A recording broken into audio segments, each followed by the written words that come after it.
Ok សួស្តីបងប្អូនទាំងអស់គ្នាបាទឥឡូវនេះខ្ញុំសូមណែនាំបងប្អូនបាទតាក់ទងជាមួយនឹងការបាទ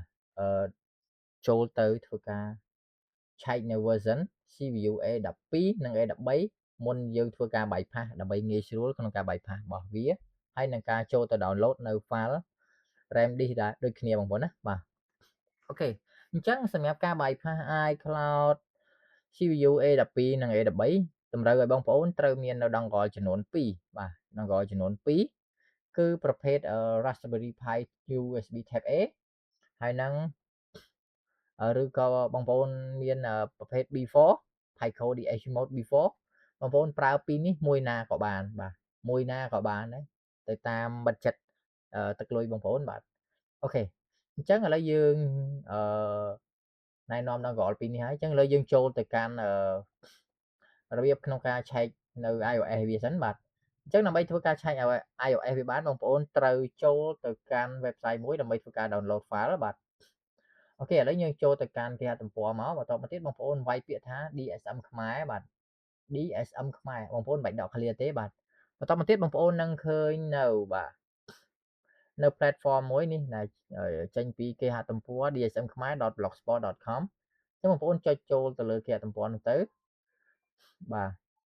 បងប្អូនរងចាំបន្តិចបាទសម្រាប់កន្លែងនេះបាទវានឹងបង្ហាញនៅខាងលើគឺដាក់ថា SOP file RAM disk A12 A13 Windows Tool អញ្ចឹងបើបងប្អូនឃើញបែបនេះបងប្អូនចុចទៅលើវាទៅតែបើសិនជាករណីបងប្អូនចូលមកហើយបងប្អូនអត់ឃើញបងប្អូនអាចចូលមកកាន់កន្លែងថា iCloud bypass បាទចូលកន្លែងហ្នឹងមកហើយបងប្អូនរងចាំបន្តិចវានឹងនាំបងប្អូនមកកាន់កន្លែងនេះគឺផ្ទុកទៅដោយកន្លែង file សម្រាប់ការ bypass អញ្ចឹងបងប្អូនចូលមកកាន់ SOP RAM disk A12 A13 Windows Tool បាទចូលទៅកាន់វាមកបន្តមកទៀតបងប្អូន scroll ចុះក្រោមបន្តិចបាទ scroll ចុះក្រោមបន្តិចបងប្អូននឹងឃើញកន្លែងគេថា your have បាទសូមចុចត្រង់នេះដើម្បីធ្វើការទាញយកអញ្ចឹងបងប្អូនត្រូវរងចាំតែនឹងបន្តិចបាទរងចាំវាបន្តិចទៅឲ្យវាដើរឲ្យអស់នាទីវានឹងបង្ហាញនៅប៊ូតុងសម្រាប់ធ្វើការ download មកកាន់បងប្អូនហើយអូខេឥឡូវយើងរងចាំតិចទៅវាជិតអស់នាទីហើយបាទអូខេឥឡូវវាចេញប៊ូតុង download ហើយចឹងបងប្អូនចុច download មកបាទចុចលើប៊ូតុង download ហ្នឹងមកវានឹងនាំបងប្អូនទៅកាន់ platform ថ្មីមួយទៀតបាទ platform ថ្មីមួយទៀតអូខេវានឹងនាំបងប្អូនមកកាន់ platform នេះយើងបងប្អូនធ្វើការទាញយកខាងក្រោមនេះមកបាទនេះខាងក្រោមនេះចុចពីលើវាឲ្យបងប្អូនចុចខាងស្ដាំនេះជាពាក្យថា download ហើយ start download មក start ធ្វើ download ដោយសារតែខ្ញុំបានធ្វើការ download ហើយខ្ញុំអត់ download ទៀតទេឥឡូវខ្ញុំចូលទៅកាន់ folder របស់ខ្ញុំបាទនេះគឺ folder នេះហើយខ្ញុំបានពលាវារួចហើយអញ្ចឹងបងប្អូនបាទពលាវាមកបាទបងប្អូនសូមធ្វើការពលាវាមកនេះដោយសារតែខ្ញុំបានពលាវាហើយនេះខ្ញុំមិញខ្ញុំលុបចោលអស់ខ្ញុំបើកតែនេះមួយបានហើយបាទពលាវារួចបងប្អូនចូលមកបើកមកបាទចូលមកបើកវាមកអូខេនេះបងប្អូនចូលមកឃើញ file គេដាក់ SOP file RAM disk បាទអញ្ចឹងបងប្អូនright click លើវាមកបាទហើយបងប្អូនចុចយក yes មកបាទហើយរងចាំតិចទៅបងប្អូននឹងបើកបាននៅ tool របស់វាមកហើយអញ្ចឹងយើងរងចាំតិចឲ្យវាដំណើរការសិនចេញ tool វាមកបងប្អូនបាទអូខេនេះគឺជា tool វាសម្រាប់យើងឆែកនៅ RAM disk ទូរស័ព្ទយើងបាទបន្ទាប់ពីយើងបាន tool ហើយតោះឥឡូវយើងចូលទៅមើលទូរស័ព្ទដៃយើងម្ដងតើយើងត្រូវធ្វើម៉េចដើម្បីឆែក RAM disk នៅលើទូរស័ព្ទដៃបានអូខេអញ្ចឹងនៅលើទូរស័ព្ទដៃបាទខ្ញុំមានទូរស័ព្ទដៃមួយគឺប្រភេទ iPhone SE2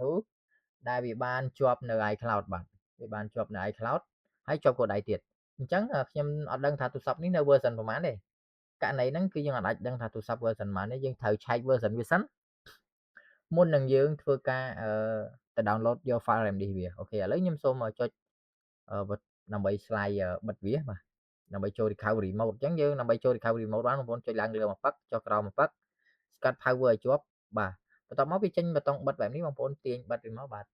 ឡូវខ្ញុំសូមដកឌុយសិនគឺជាឌុយ connect ទៅកាន់ computer ហើយឌុយធម្មតាទេបងប្អូនណាមិនមែនជាប្រភេទឌុយ recovery mode អីទេអញ្ចឹងដើម្បីចូល recovery mode បានបងប្អូនចុច power ឲ្យជាប់បាទសម្រាប់ iPhone ស៊េរីក្រោយៗចាប់ពី XS Max ឡើងទៅគឺត្រូវចុច power ឲ្យជាប់បន្តមកទៀតបងប្អូនដោត connect ទៅកាន់ computer បាទរងចាំបន្តិចទៅដើម្បីឲ្យវាធ្វើការចូលទៅកាន់ recovery mode អូខេឥឡូវយើងរងចាំបន្តិចទៅពេលដែលវាចូល recovery mode វានឹងចេញសភាពបែបនេះបងប្អូនមើលឃើញទេបាទពេលដែលចេញបែបនេះបងប្អូនមើលលើ tool យើងបាទគឺ SRP file RAM disk បាទ A12 A13 version 2យើងនេះគឺវាបង្ហាញកន្លែង iOS version នេះគឺវាបង្ហាញណាគឺ iOS 18.5 សម្រាប់ iPhone SE ម្ដងនេះបាទហើយវាប្រាប់ដែរនេះគឺជាប្រភេទ SE2 បាទ SE2 SE នឹងបាទ2 generate បាទហ្នឹងគឺ gen នេះចឹងទៅបាទអូខេឥឡូវយើងដឹងពី version របស់វាហើយយើងដឹងversion វាហើយយើងចូលទៅកាន់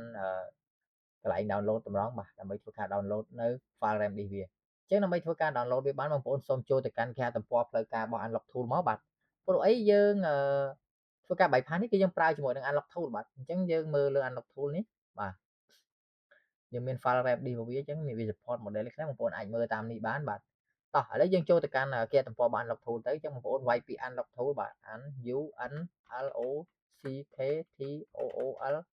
ទបងប្អូនវាយពាក្យនេះមកបាទ unlocktool.net អូខេ unlocktool.net ចឹងបងប្អូននេះខ្ញុំដាក់កន្លែងនេះបន្តិចបងប្អូនគេលោមើលអត់ច្បាស់អីបងប្អូនអាចមើលបានបាទពង្រីកមើលទៅអូខេ unlocktool.net ចឹងបងប្អូន enter មកដើម្បីចូលទៅកាន់គេហទំព័របាន Unlock Tool បាទឥឡូវខ្ញុំសូមចូលមកទៅនេះដើម្បីពង្រីកឲ្យបងប្អូនមើលច្បាស់ហើយសម្រាប់ទូរស័ព្ទខ្ញុំទុកចោលក្នុង recovery ចឹងដើម្បីមកខ្ជិលចេញចូលច្រើនដងបាទបន្តមកទៀតបងប្អូនមើលកន្លែងខាងលើកន្លែង download នេះបន្តមកទៀតបងប្អូន scroll ចុះក្រោមបន្តិចបងប្អូននឹងឃើញពាក្យថានេះ click download file RAM disk A12 A13 បាទ on website អញ្ចឹងចុចទៅលើវាពុកមកដើម្បីចូលទៅកាន់ website វាបន្តមកទៀតបងប្អូនមើលខាងលើបាទនៅផ្នែកខាងឆ្វេងដៃគេមានដាក់ថា RAM disk A12 A13 អូខេតើមកវាបង្ហាញ model ច្រើនឃើញទេវាបង្ហាញ model ច្រើនអញ្ចឹង model ដែលយើងបានឆែកមិញហ្នឹងគឺ iPhone SE ខ្ញុំសូមចូលទៅបង្ហាញមួយសារទៀតបាទគឺ iPhone SE ហើយរបស់វាគឺ iOS 18.5 អញ្ចឹងអូខេឥឡូវយើងចូលមក iPhone SE បាទ2020នេះបាទហើយ iOS របស់យើងមិញគឺ 18.5 អញ្ចឹងបងប្អូនទៅរកមើលនេះ 18.5 អញ្ចឹងបងប្អូនធ្វើការទាញយក file ហ្នឹងមកបាទសម្រាប់ការឆែកហើយនឹងការទាញយក file គឺបងប្អូនមើលបែបនេះបាទទាញឲ្យត្រឹមត្រូវមកហើយវាបានប្រាប់ដែរតើបងប្អូនអាចមើលបានសម្រាប់នេះគឺវាប្រាប់តើនេះ series អីហ្នឹងយើងអាចឆែកមើលយើងអាច download បានបាទអូខេវាក្នុងការឆែកហើយនឹង download file របស់វាគឺមានតែប៉ុណ្្នឹងបាទអញ្ចឹងយើងត្រូវដឹងពី version វាសិនហើយដើម្បីធ្វើការ download អាហ្នឹងករណីដែលយើងអត់ចង់ធ្វើការ update បើសិនជាបងប្អូនចង់ update បងប្អូនគ្រាន់តែចូល recovery អញ្ចឹងមកបាទយើងដឹងថាទូរស័ព្ទយើងនៅកាន់ version ហ្នឹងឥឡូវខ្ញុំសូមបិទអានេះចោលសិនជាទូទៅបើបងប្អូនចង់មានភាពងាយស្រួលដែលមិនបាច់ចាំធ្វើការ download file អីបងប្អូនគួរតែឡើងវាទៅ version ចុងក្រោយឲ្យហើយអានេះជាវីដេអូបញ្យលរបស់ខ្ញុំគឺបងប្អូនឡើងវាទៅ version ចុងក្រោយឲ្យហើយហ្មងទៅដើម្បីងាយស្រួលដល់ពេលបងប្អូន download file បងប្អូនមិនបាច់ខ្វល់ថាវានៅ version ណាគឺបងប្អូនទាញយក version ចុងក្រោយគេនេះគឺ 26.3.1 នេះទៅបាទអានេះគឺ version ចុងក្រោយរបស់វាអញ្ចឹងយើងប្រើអាហ្នឹងហ្មងទៅក៏ល្អដែរតែបើករណីយើងអត់ចង់នេះយើងឆែក file វាអញ្ចឹងទៅឆែកឲ្យដឹងពី version របស់វាមកដើម្បីងាយស្រួលធ្វើការទាញយកអូខេឥឡូវវគ្គនេះគឺខ្ញុំអត់បង្ហាញទេខ្ញុំបង្ហាញតែរបៀបនៃការឆែកឲ្យដឹង version ហើយនឹងការទាញយក file ឲ្យត្រឹមត្រូវជាមួយនឹងទូរស័ព្ទយើងមុនយើងធ្វើការ bypass វាបាទអរគុណសម្រាប់បងប្អូនដែលចំណាយពេលវេលាដ៏មានតម្លៃបាទតាមដានទស្សនាវីដេអូនេះតាំងពីដើមដល់ចប់ហើយសម្រាប់បងប្អូនដែលមិនទាន់បានចុច Subscribe សូមចុច Subscribe ម្នាក់មួយផងដើម្បីទទួលបានវីដេអូថ្មីៗពីខ្ញុំបាទឌីសាមេពេលនេះខ្ញុំបាទឌីសាមេក៏សូមអរគុណនិងសូមជម្រាបលា